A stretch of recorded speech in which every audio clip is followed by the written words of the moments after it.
Sejam bem-vindos ao canal Márcio André, Curso Bíblico. Eu sou o pastor Márcio André, pastor aqui de São Luís do Maranhão, pastor auxiliar do pastor presidente, reverendo pastor Osiel Gomes da Silva, o nosso pastor que é uma bênção para o nosso estado, cidade e nação. Pastor Osiel, que também tem um canal no YouTube com mais de 400 mil inscritos, ele que é escritor de vários livros da CPAD, comentarista das lições bíblicas da escola dominical. Para mim é uma honra estar ao seu lado trabalhando para o Senhor Jesus. E neste canal nós estamos aqui para continuar fazendo a vontade de Deus, que é espalhar a boa semente, o evangelho do nosso Senhor Jesus Cristo. Hoje, queridos, nós temos um tema relevante, segundo a palavra de Deus, que significa exatamente a palavra mundo na Bíblia. Esse é o tema, na verdade, do nosso estudo. A palavra mundo na Bíblia, conforme o Novo Testamento que foi escrito na língua grega. Então nós temos pelo menos 3 tipos de mundo, entre aspas, na Bíblia, especificamente aqui em nosso estudo em o Novo Testamento. Então você vê aqui à esquerda as 3 palavras gregas destacadas. Eu já trabalhei e peço que você leia comigo já transliterado, ou seja, nós vamos pegar já a palavra do grego para o português, embora a grafia das mesmas palavras estejam no grego. Então aqui nós temos cosmon, em segundo lugar nós temos cosmos e o terceiro exemplo, cosmo. Observem que praticamente a palavra tem a mesma grafia, mas no final da primeira nós temos uma letra diferente, da segunda como também da terceira. Então vejam que a literatura, a linguagem é fantástica. Uma letra, ela pode fazer uma grande diferença na nossa linguagem. Nós temos como exemplo disso, na nossa língua portuguesa, a palavra retificar e ratificar, que inclusive algumas pessoas fazem confusão. Retificar é corrigir, ratificar é confirmar. Percebam que a grafia dessas 2 palavrinhas no nosso idioma, língua portuguesa, elas têm a mesma grafia, exceto uma letrinha. Corrigir é o E de retificar e confirmar é o A de ratificar. No grego não é diferente. Daí porque eu estou mostrando para vocês. Cosmon é uma possibilidade para a palavra mundo na Bíblia, conforme o grego. Cosmos, que é o exemplo 2. Olha só a última letrinha como é diferente da primeira e da terceira palavra. E terceiro e último lugar, cosmo. Da mesma forma, tendo em sua grafia apenas a última letra como distinção. Apenas uma letra, mas cosmon tem um sentido, cosmos tem outro sentido e cosmo tem outro distinto significado. Ou seja, quando lemos na Bíblia uma palavra, nem sempre essa mesma palavra vai ter o mesmo significado dependendo do texto ou do contexto onde ela apareça. Por isso nós trouxemos hoje para vocês esses 3 exemplos de 3 palavras mundo na Bíblia, conforme o Novo Testamento, segundo o grego. Por que o grego? Porque a nossa Bíblia, ela foi escrita originalmente em 2 principais idiomas, a saber, ela foi escrita no Antigo Testamento em hebraico e no Novo Testamento em grego. Ou seja, a Bíblia foi escrita originalmente em hebraico e em grego, em hebraico e em grego e em partes do aramaico.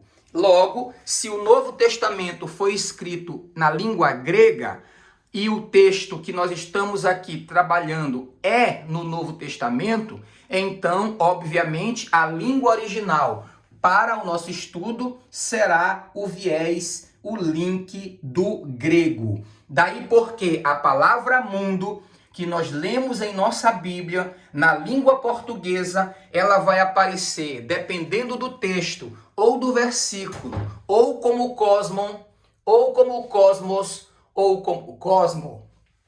Deu para entender até aqui? Pois bem, o primeiro exemplo que nós temos, a primeira palavra, é cosmon.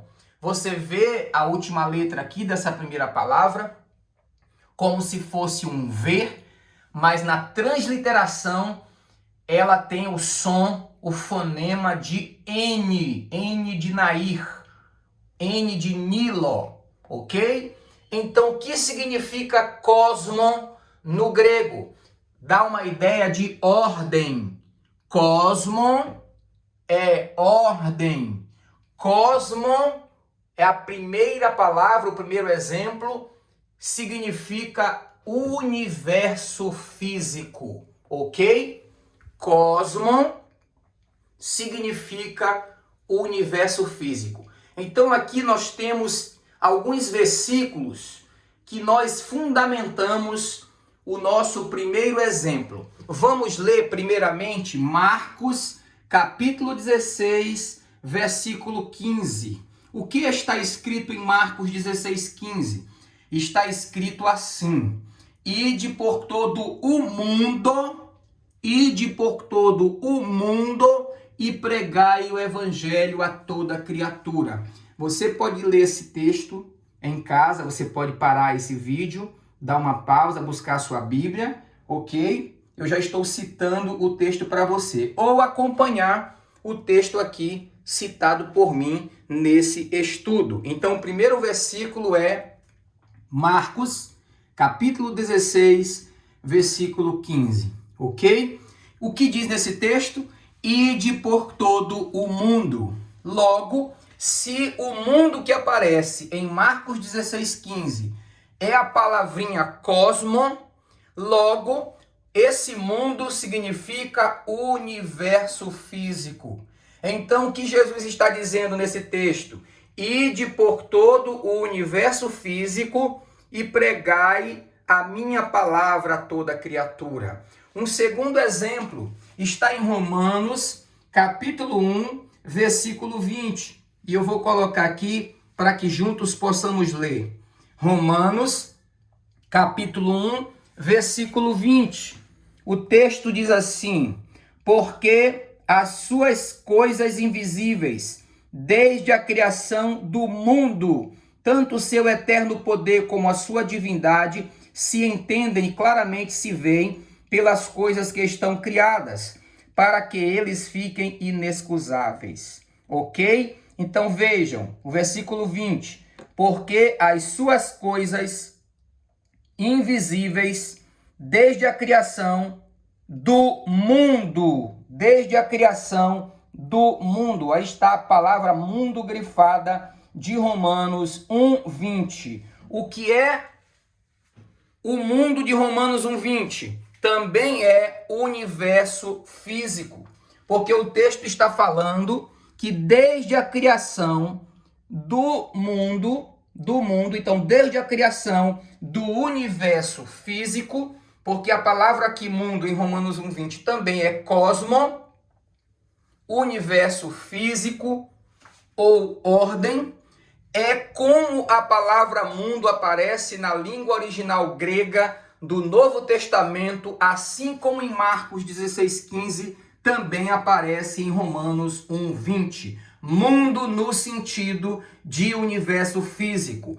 Cosmo, mundo significando universo físico. João capítulo 8, versículo 23 e João capítulo 9, versículo 39 também são outros exemplos da palavra mundo aparecendo no Novo Testamento no sentido de cosmo, ou seja, no sentido de universo físico. Vamos ler rapidamente esses dois textos? Vamos lá. João 8, versículo 23, diz assim: e dizia-lhes: vós sois de baixo, eu sou de cima. Vós sois deste mundo, eu não sou deste mundo. Sabe quem falou essas palavras? O próprio Senhor Jesus. Tem uma sombra aí, né, da minha gravação, mas dá para ler direitinho, não dá? Olha só, tá grifado em vermelho, tá bom? Eu não tenho nenhum problema em grifar minha Bíblia assim, tá bom? Se você achar melhor escrever num caderno, numa folha à parte, ótimo, tá bom? Então, o que diz em João capítulo 8, 23, está aqui, palavras do Senhor Jesus. Tanto na Bíblia católica, quanto na Bíblia evangélica, não tem problema. Vai estar esse texto assim mesmo, de João 8, 23. Disse Jesus: vocês são de baixo, eu sou de cima. Vocês são deste mundo, eu não sou deste mundo. Então, que mundo é esse que está em João 8, 23? Também é o mundo no sentido de universo físico. Também é cosmon. É como a palavra mundo, em João 8, 23, aparece no original grego. A palavra cosmon. Cosmon. Se Jesus disse em João 8, 23, que o meu reino, que eu não sou deste mundo, ele estava dizendo que ainda que tenha estado nesse universo físico, mas daqui ele não é, daqui ele não era. Amém? Vamos agora, por último, do primeiro exemplo, o texto de João 9, versículo 39. João, capítulo 9, versículo 39. Está escrito assim: e disse-lhe Jesus: eu vim a este mundo para juízo, a fim de que os que não veem, vejam, e os que veem, sejam cegos. Então aqui também temos palavras do Senhor Jesus, e você observa aí a palavra mundo também grifada, destacada, sublinhada abaixo. Jesus dizendo: eu vim a este mundo para juízo. Então, em João, capítulo 9, versículo 39, a palavra mundo aparece no grego, no texto de João 9:39, também é a palavra cosmon, no sentido de universo físico. Então, quando Jesus diz: meu reino não é deste mundo, ele está dizendo: o meu reino não pertence ao universo físico. O meu reino não pertence ao universo material. É como se ele estivesse dizendo: aqui estou neste mundo físico, neste universo físico, mas daqui não sou. Estou aqui, mas não sou daqui. Amém? Segunda palavra de mundo na Bíblia, para mundo na Bíblia, que vai aparecer conforme o grego, é cosmos. A segunda palavra é cosmos. Cosmos significa criação. Se cosmos significa universo físico, a segunda palavra do nosso estudo, que é cosmos, tem o significado de criação. E aqui eu coloquei apenas um exemplo para ganhar tempo. Isso não significa que não existam outros exemplos, outros textos, outros versículos em que apareça a expressão no original cosmos. Cosmos significa criação ou natureza.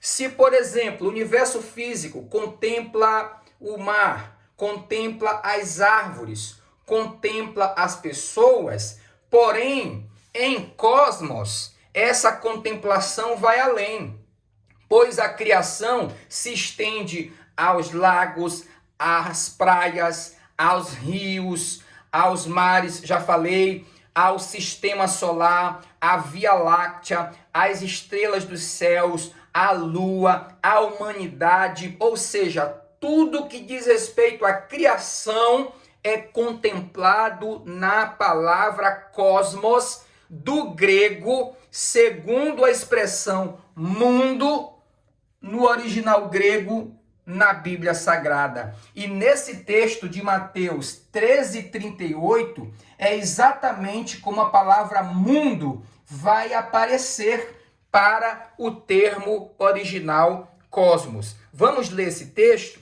Você pode pegar sua Bíblia ou você pode acompanhar comigo mesmo aqui. Vamos ler juntos? Mateus 13, versículo 38. Diz assim, aqui até manchou um pouco, mas não tem problema, dá para ver. Diz assim, ó, o campo é o quê? Mateus 13, 38, o campo é o mundo.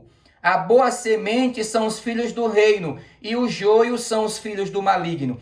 Então aqui em nosso estudo, o que vai aqui interessar é essa expressão aqui, ó. Mateus 13, 38. O campo é o mundo. O mundo. Então, cosmos, criação, é o que significa cosmos. Vai aparecer em 13, 38 de Mateus, no sentido de criação. Quando então o texto diz que o campo é o mundo, é como se estivesse dizendo aqui, ó, no exemplo que está aqui destacado. Campo pode ter o sentido de terreno. Então, o campo é o mundo, o terreno é o mundo. Ou seja, a boa semente, que é o evangelho, que é a palavra de Deus, deve ser pregada neste terreno, que é o mundo. Então, aqui a ideia é a criação, é o ambiente físico, aonde essa semente deve ser plantada. A semente do evangelho, que é a palavra de Deus. E por último lugar, queridos e queridas, a última palavra para mundo, no Novo Testamento da Bíblia Sagrada, segundo a língua grega, grego esse que foi escrito originalmente, o Novo Testamento é cosmo. Cosmo. Cosmo significa sistema oposto a Deus. Sistema oposto a Deus. Aqui nós temos também apenas um texto que eu destaquei. Reitero, assim como um exemplo anterior, que não é apenas esse versículo, ou esta vez, que a palavra cosmo aparece como mundo, no sentido de sistema oposto a Deus na Bíblia Sagrada, ou no Novo Testamento. Então, em 1 João 2,15, eu também vou ler com vocês, amados. Olha como é interessante esse texto. Nós temos aqui, ó, 3 vezes a palavra mundo aparecendo em João, 1 João 2,15. Lembrando, outro detalhe interessante, é que o mesmo João que escreveu o evangelho que leva o seu nome, João, é o mesmo João que escreveu também as cartas de 1 João, 2 João e 3 João. Ou seja, o mesmo João, evangelista, que pregou o evangelho de Jesus e escreveu o evangelho de João, que leva o seu nome, é o mesmo João apóstolo que escrevera as cartas de 1ª, 2ª e 3 João. E ele ainda escreveu um 5º livro, que é exatamente o último livro da Bíblia, a saber, o livro de Apocalipse. Então, João escreveu 5 livros da Bíblia. Ele escreveu o Evangelho de João, que leva o seu nome. Ele escreveu as 3 cartas de João, que também leva o seu nome, 1ª, 2ª e 3 João, e escreveu o último livro da Bíblia, no Novo Testamento, o livro da Revelação, o livro de Apocalipse. Então aqui, para a palavra cosmo, que significa sistema oposto a Deus, em 1 João 2,15, vai aparecer 3 vezes a palavra mundo. No mesmo versículo, 3 vezes a palavra mundo. 3 vezes a expressão mundo em apenas um versículo. Olha que coisa interessante. Vamos ler o versículo primeiro? Vamos. 1 João 2,15 diz assim: não ameis o mundo, nem o que no mundo há. Se alguém ama o mundo, o amor do Pai não está nele. Então, observe, amados, olha, não ameis o mundo. Esse mundo aqui, ó, eu vou já lhe mostrar no quadro, é cosmo. É cosmo, mundo físico, universo físico. É o primeiro mundo. Esse segundo mundo aqui, ó, não ameis o mundo, nem o que no mundo há. Esse mundo aqui é cosmo. É o exemplo que nós estamos. Ou seja, é o sistema oposto a Deus. E em último lugar, se alguém ama o mundo, o amor do Pai não está nele. Ou seja, esse mundo aqui, ó, é também cosmo, mundo físico, universo físico. Então preste atenção. O exemplo 1, eu até botei aqui, ó, 1 é cosmo, é o universo físico. O exemplo 3, ó, 3, tá dando para olhar aí? Mundo, também é cosmo. Também é universo físico. Cosmo, cosmo, cosmo, cosmo. Mas o exemplo 2, a segunda palavra mundo é cosmo. Cosmo, que significa sistema oposto a Deus. Então, voltando para o versículo, vamos fazer a leitura agora. Sabendo já o sentido de mundo, de cada palavrinha, sendo que aparece 3 vezes, e cada vez ela está em um significado, sendo que se repetem, na verdade, em 2 vezes o mesmo significado. Então, vamos lá. Não ameis o universo físico, seria essa a interpretação. Nem o que no sistema que se opõe a Deus há. Ó, tá mandando a gente não amar nem o mundo físico, porque a gente não deve adorar, por exemplo, a natureza. A gente contempla a natureza, aprecia a natureza, a gente se empolga com a natureza. A Bíblia mesmo, segundo a revelação geral, conforme a teologia cristã, fala que há um conhecimento de Deus que pode ser alcançado através da natureza, mas conhecimento pleno somente no Senhor Jesus, pelo conhecimento do Evangelho. Ou seja, contemplar, apreciar, cuidar, zelar da natureza está corretíssimo. Mas adorar, amar, não é recomendável. Amar no sentido de adorar. Por quê, pastor? Porque somente o Deus, criador da natureza, deve ser adorado. Então, não ameis o universo físico, nem o que no sistema que se opõe a Deus existe. Ou seja, o que é sistema que se opõe a Deus? É tudo aquilo que é contrário a Deus, contrário à fé, contrário a Cristo, contrário à religião verdadeira, contrário ao sobrenatural, contrário a milagres, contrário ao ensinamento da verdade que liberta. E em João 8,32 está escrito: conhecereis a verdade vos libertará. Em João 8,36 está escrito: se o Filho vos libertar, quem é o Filho? Jesus. Verdadeiramente sereis livres. Se alguém ama o cosmos, ou seja, se alguém ama o universo físico, o amor do Pai não está nele. Gente, não sou eu que estou dizendo, não é a igreja que está dizendo, não é a igreja católica que está falando, não é a igreja evangélica que está dizendo. É o próprio Senhor Jesus na palavra de Deus. Não ameis o universo físico. Se alguém ama o universo físico, ou seja, esse mundo, o amor do Pai não está nele. Tá bom? Agora eu também quero dizer uma coisa. Não amar o mundo, não contemplar o mundo como adoração, e nem as coisas que no mundo há, também não é no sentido de agora a gente devastar a natureza, não cuidar dos animais, porque existe extremismo para todo lado. Se existe aquele que nega a Deus, e é um direito dele, né? É um direito dele. Para nós está errado. Segundo a Bíblia, está errado. Nós cremos, respeitamos, mas sabemos que é um entendimento equivocado. Assim como o ateu acha que quem crê, somos nós que estaríamos equivocados. E aí tem que haver o respeito. Nosso país, por exemplo, é um estado laico. A gente respeita quem tem fé, quem não tem, e isso é o certo. Mas o que eu estou dizendo é que existe um extremo. Existem pessoas que, como diz o salmista, Eles veem tantas maravilhas, tantos milagres, operações, e ainda assim eles dizem, como diz as Escrituras, diz o nécio, não há Deus. Diz o nécio, não existe Deus. É um direito dele, dela mas está errado.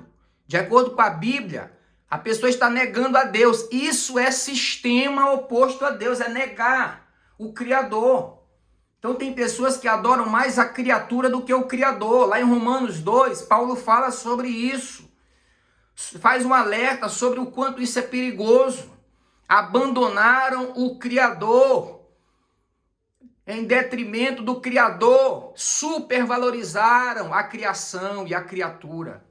Então isso é um extremo. Mas sabe qual é o outro extremo? Vamos lá, outro extremo é ler não ameis o mundo na Bíblia, né, como lemos agora, aqui no texto de 1 João 2,15, não ameis o mundo e nem no que o mundo há, o mundo jaz no maligno, né, diz o outro texto, e alguém começar a tentar demolir tudo que é do mundo, ou se desencantar com tudo do mundo, ou desprezar tudo do mundo. É outro extremo, Nós precisamos ser equilibrados.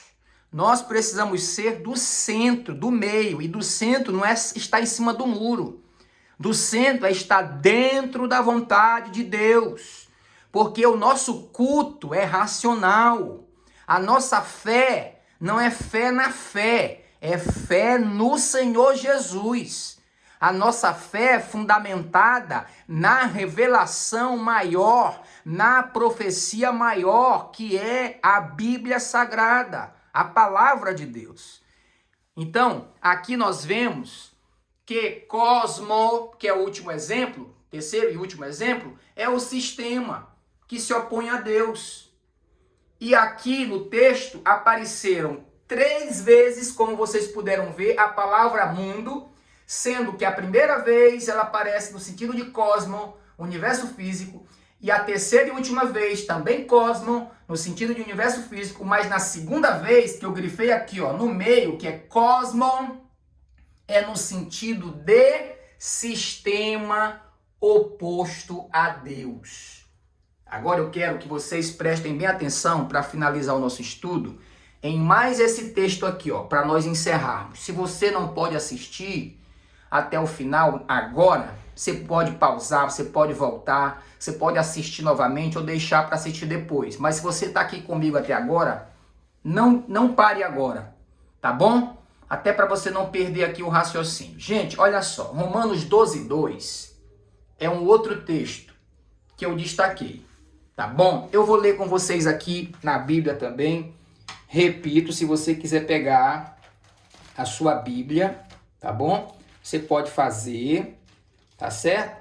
Mas se você preferir acompanhar aqui comigo, eu vou ler também na Bíblia, ok? Para ficar melhor, Romanos 12:2. Enquanto eu encontro, eu quero aqui compartilhar com vocês, com muito temor, tremor e respeito.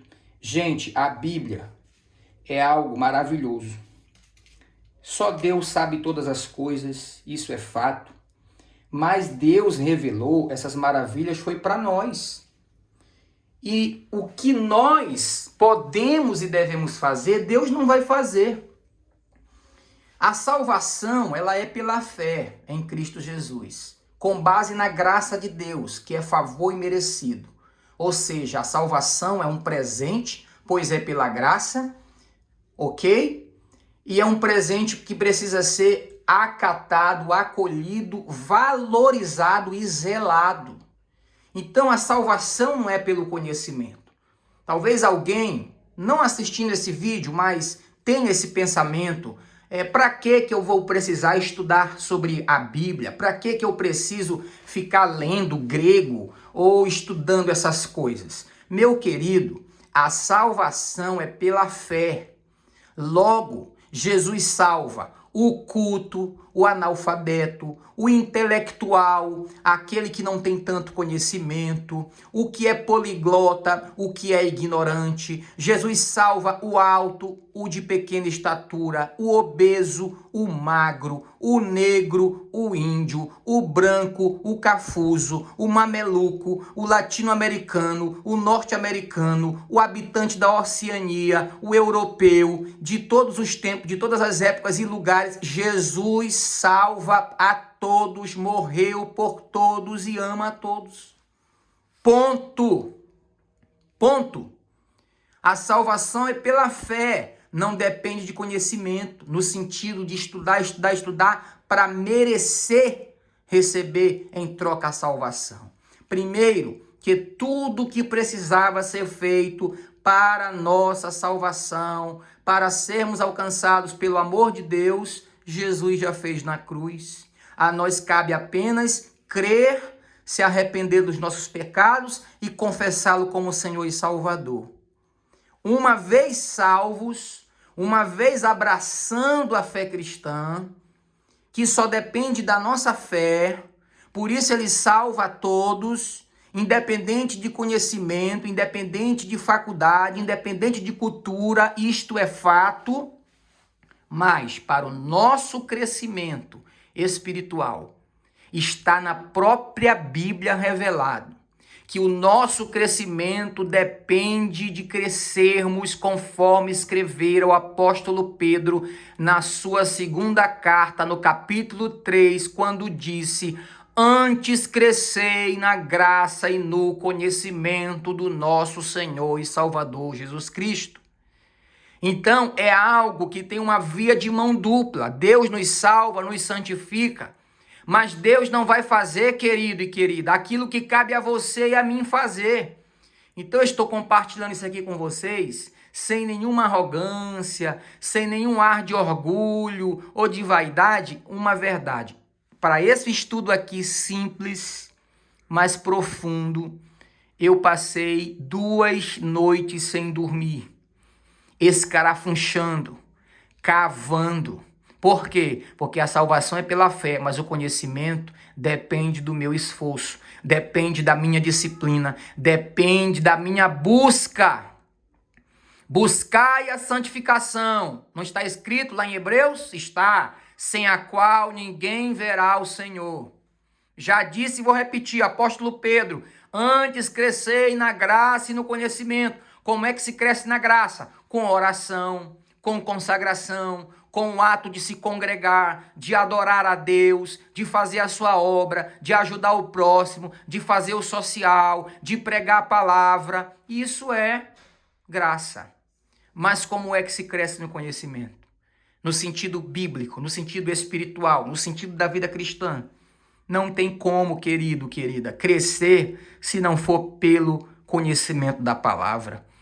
Então isso vai precisar de leituras, isso vai precisar de estudos, meditação, paciência, perseverança, resiliência, e isso leva tempo, horas e horas.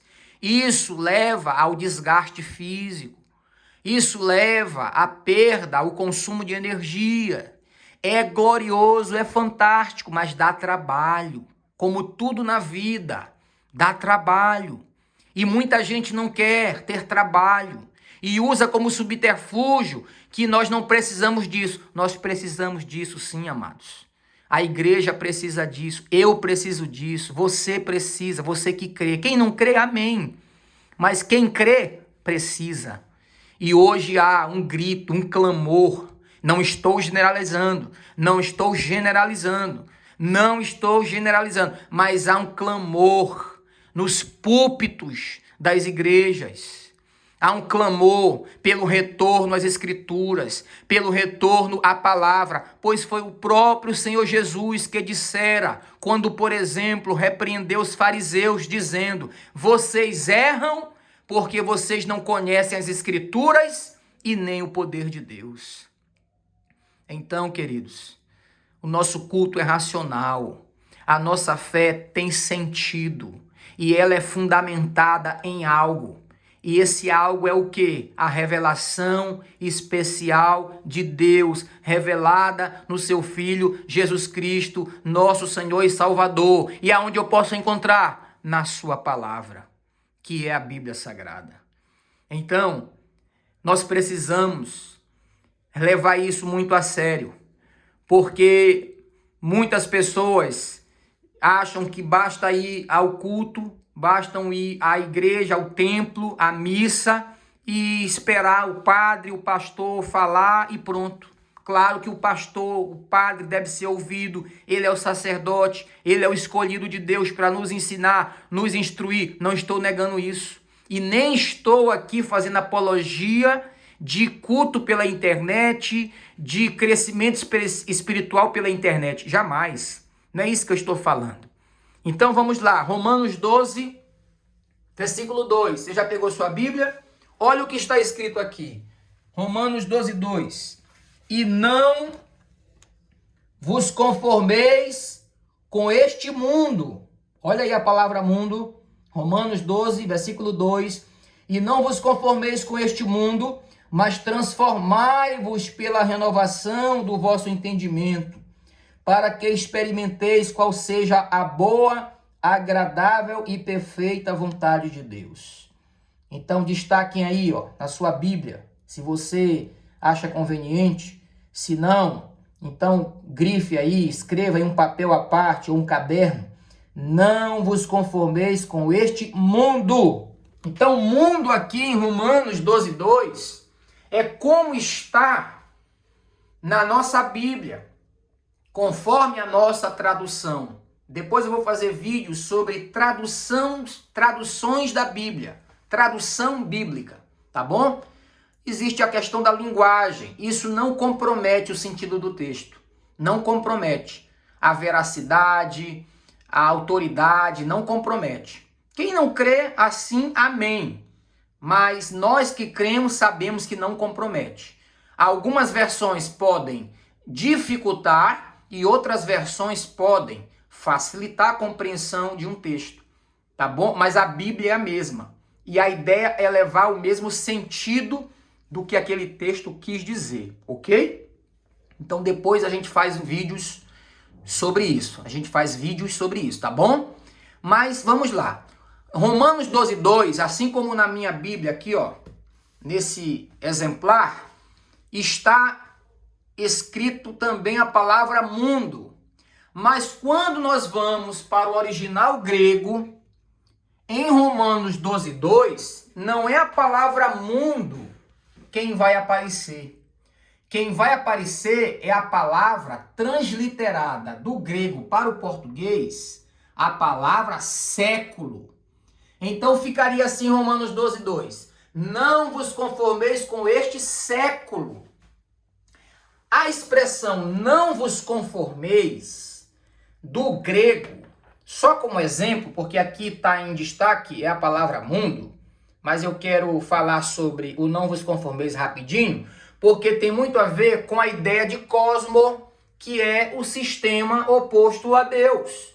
Então, em Romanos 12, 2, versículo 2 do capítulo 12, não vos conformeis, imagine aqui a ideia de uma caixa, ok? Uma caixa. Pronto, tá aqui, Esse quadrado aqui todo torto é uma caixa. Vamos imaginar aqui que dentro dessa caixa é a forma de pensar do mundo. A forma de pensar do mundo. Vou desenhar aqui alguém, né? A cabeça está aqui, a cara está aqui, o rosto está aqui, mundo. Então aqui dentro desse quadrado é o mundo, tá o mundo. E aqui uma pessoa que pensa como mundo, no sentido de sistema. Como é pensar de acordo com o mundo? É pensar se opondo a Deus. É pensar negando Deus, é pensar e agir negando a fé, negando Cristo, negando a religião verdadeira, negando o sobrenatural, negando tudo que está relacionado a Deus. Isso é pensar e agir conforme o mundo. Sabe qual é a ideia aqui no original? Não vos conformeis? É exatamente: não vos amoldeis ao mundo.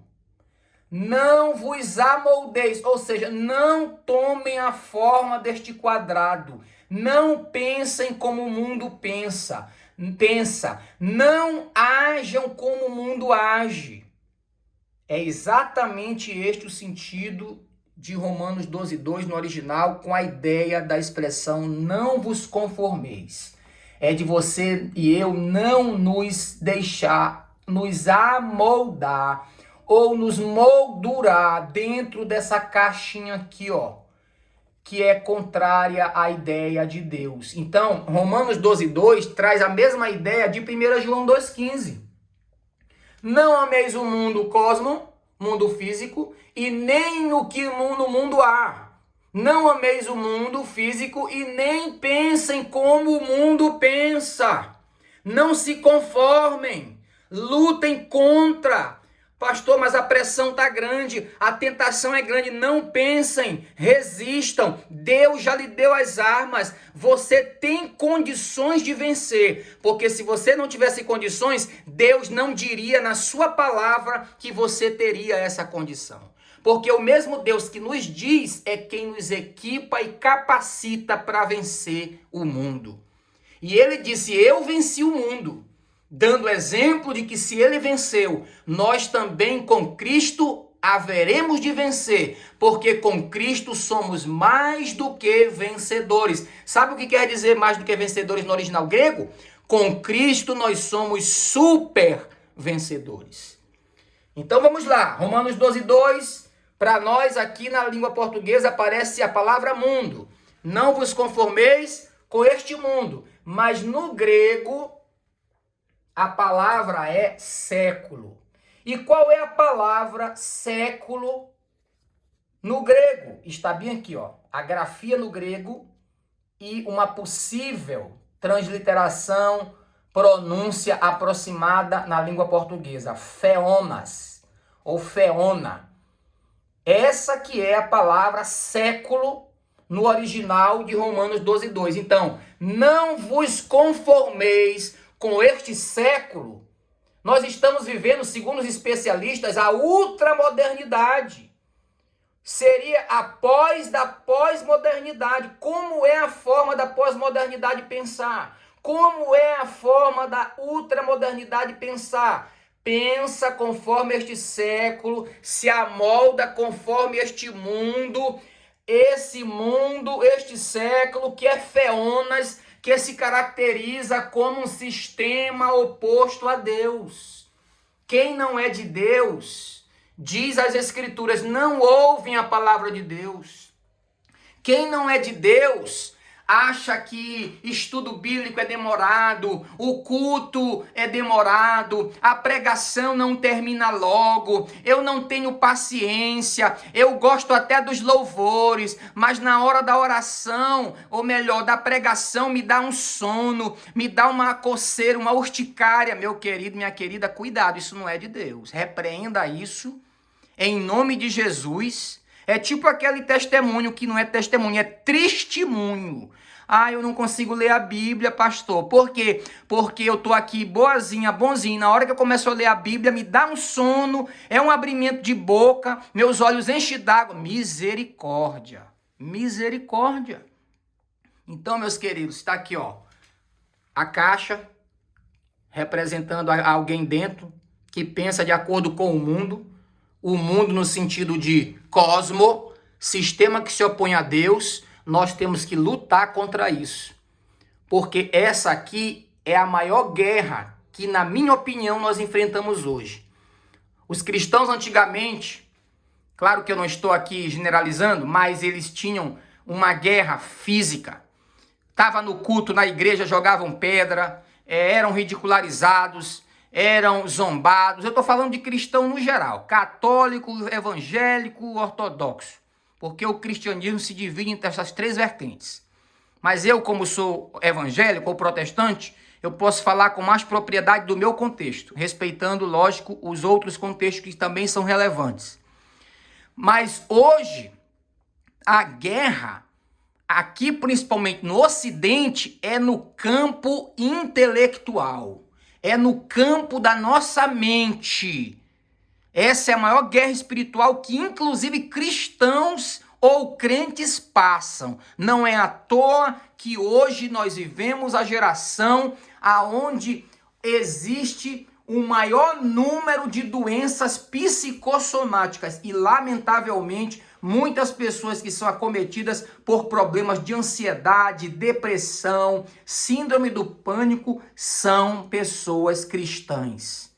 Eu não estou dizendo que só cristãos são acometidos, mas eu estou dizendo que cristãos também estão sendo acometidos. E também não estou dizendo que porque somos cristãos estejamos isentos a estas coisas. Mas o que eu estou dizendo é que justamente por sermos também cristãos é que somos bombardeados. Mas está escrito na palavra de Deus que maior é aquele que está em nós do que aquele que está no mundo. Com Cristo nós somos mais do que vencedores. Se Deus é por nós, quem será contra nós? O salmista Davi dissera: o Senhor é meu pastor e nada me faltará. Deitar-me faz em pastos verdejantes. Ainda que eu ande pelo vale da sombra da morte, não temerei mal nenhum, porque tu estás comigo, Senhor. A tua vara e o teu cajado me consolam. O que é a vara aí? É a palavra de Deus. É o que nos consola. A palavra de Deus é o que nos renova. A palavra de Deus é o que nos alegra, revigora, anima, levanta, aviva, sara, cura. Você pode dizer amém, você pode dizer glória a Deus. Então, queridos, o salmista também disse, 1000 cairão ao teu lado, 10.000 à tua direita, mas tu não serás atingido. Somente com os teus olhos contemplarás a derrota dos teus adversários. Então, eu estou fazendo aqui no final desse estudo uma aplicação da palavra mundo e os seus distintos sentidos ou significados. Nós vemos aqui então, a palavra mundo na Bíblia, no grego, vemos ela como cosmo, primeiro tipo, que tem a ideia de ordem, universo físico. Aí nós temos as referências. Nós vemos a segunda palavra, que é cosmos, que tem o sentido de criação. E aqui esboçamos o texto de Mateus 13, versículo 38. E por último, cosmo, que é sistema oposto a Deus. E colocamos como exemplo um versículo que no mesmo texto aparece 3 vezes a palavra mundo, como cosmo no sentido de universo físico. No primeiro exemplo, na primeira vez que aparece, e no último, que é o terceiro. E no segundo aparece como cosmo, que significa sistema oposto a Deus. Então nós vemos aqui, queridos, que uma mesma palavra na Bíblia, a saber, a palavra mundo, de acordo com a língua grega em que o Novo Testamento foi escrito originalmente, essa palavra aparece como 3 possibilidades diferentes: cosmo, cosmos e cosmo. Vou abrir mais aqui se você quiser tirar um print desse breve estudo, tá bom? E aí está: cosmo, universo físico; cosmos, criação; e cosmo, sistema oposto a Deus. Forma de pensar, forma de agir, tanto de pessoas, quanto de sistemas, quanto de instituições, política, economia, cientistas que se opõem a Deus. Este é o mundo que nós não devemos amar. Este é o mundo que nós não devemos nos conformar. Este é o mundo que nós não devemos se amoldar, entrar dentro de uma caixa que modela a nossa mente para tentarmos nos revoltar contra Deus e a sua palavra. E a palavra para Romanos 12:2 no original não é mundo, é século. E o século representa a forma de pensar do homem moderno, do homem sem Deus. E a palavra para século do versículo 2, que não é mundo, significa feonas, século, feonas. Não devemos nos conformar com este feonas, com este mundo, com este sistema oposto a Deus, mas transformá-lo pela renovação do nosso entendimento que está na Bíblia Sagrada, que é a palavra de Deus. Tá ok, amados? Amados, então aqui está a primeira parte do nosso estudo. Quero agradecer vocês que ficaram até aqui conosco. Esse estudo aqui, eu comparei ele, como eu já falei ainda há pouco, que leva tempo, horas de trabalho, noites não tão bem dormidas, mas nós estamos fazendo um investimento, nós não estamos nos desgastando à toa, porque o apóstolo Paulo disse que queria se gastar e desgastar, era pela obra mesmo, é pelo reino mesmo. Então isso aqui não é perda, é ganho, não é perda, é investimento, mas leva tempo, suor, lágrimas, energias e até sangue. Podem acreditar, porque você compara ao ato de cavar em busca de petróleo. Dá trabalho, tem que ter um maquinário, tem que ter um grande investimento, tem que ter mão de obra qualificada, tem que ter pessoas qualificadas, materiais, recursos. E quando você chega lá e encontra o petróleo, você tem a recompensa. Quando você chega lá e encontra o petróleo, você tem a recompensa. Da mesma forma, quando alguém vai cavar um poço, dá trabalho, tem os recursos, tem a máquina ou não, a máquina padrão, tem a perícia, tem o homem, e é trabalhoso. Mas quando você encontra água, e aqui no caso é água cristalina, você tem a recompensa. Como diz a própria Escritura, vocês já estão limpos pela palavra que vos tenho falado. Amém? O meu muito obrigado a você que ficou até aqui. Você que não é inscrito no canal, se inscreva neste canal, nos dê essa força. Vamos ajudar esse canal a crescer, porque nós temos enfrentado uma batalha espiritual, mas sabemos aonde estamos, porque estamos aqui justamente para fazer a missão mais nobre que um mortal recebera na terra, que é de anunciar os preceitos de Deus. Eu sou limitado, eu sou dependente de Deus e por isso estou aqui, rogando ao Senhor, pela minha vida, também pela sua, que Deus te abençoe, me abençoe, nos abençoe, que Jesus ilumine a nossa mente, que é tão estreita, para que nós possamos continuar a crescer na graça e no conhecimento do nosso Senhor e Salvador Jesus Cristo. Então deixe o seu joinha, compartilhe este canal, esse estudo com seus amigos, familiares. Vamos continuar fazendo esta grande obra da qual não podemos parar. Que Deus te abençoe em nome de Jesus.